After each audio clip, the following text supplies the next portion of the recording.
Ce livre est né de l'envie de pousser un cri. C'est lié à une aventure personnelle, c'est-à-dire que j'avais vécu une histoire semblable à celle que je raconte dans le roman, évidemment, et qui avait été assez compliquée, assez difficile. Et en fait, dans le livre, on parle notamment d'une ambiguïté amoureuse entre une jeune femme de 30 ans et un homme qui a 80 ans. C'est une expérience, c'est cette jeune femme qui est embourbée dans sa bien-pensance et ce qu'elle ressent, et qui peu à peu passe de l'idée à la réalité.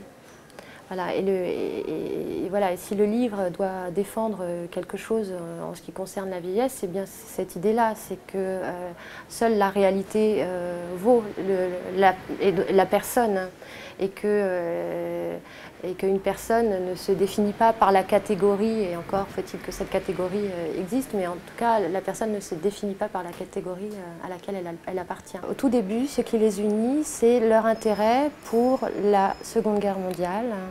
Lui qui est un vétéran de la Seconde Guerre mondiale, vétéran britannique, et elle qui tourne un documentaire sur cette période de l'histoire et qui se rend sur les plages du débarquement. Mais en fait, très vite, leur relation déborde, et lui projette peut-être des choses sur elle. Il lui dit qu'elle ressemble à sa sœur qui a aussi fait la guerre en tant qu'infirmière. Et elle est vraiment intriguée par ça et se demande en fait ce qu'elle représente pour lui. Et aussi parce qu'elle est touchée par la détresse que lui ressent quand il évoque cette période de sa vie. Quand il lui propose de l'aider pour le film qu'elle est en train de tourner, elle accepte, elle s'engage à partir pour aller finir le film avec lui, mais au fond elle a sûrement envie d'en savoir plus sur pourquoi il est venu la chercher, pourquoi elle et pourquoi lui. En fait, toutes les peurs, toutes les questions qu'elle pouvait se poser sur la vieillesse, tout ressurgit. Elle lui passe rien, elle n'accepte pas son aigreur, mais au-delà de l'aigreur, elle n'accepte pas qu'il puisse sembler être amoureux d'elle.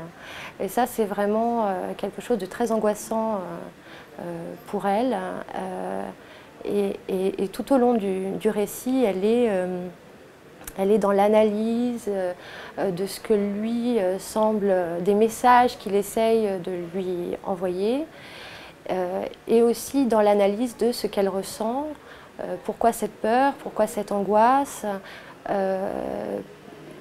a-t-elle le droit de le rejeter, doit-elle accepter des semblants d'avance qu'il lui fait, tout ça parce qu'il a 80 ans. Enfin, tout au long du récit, elle est coincée, et elle est d'autant plus coincée qu'elle a une certaine affection pour lui.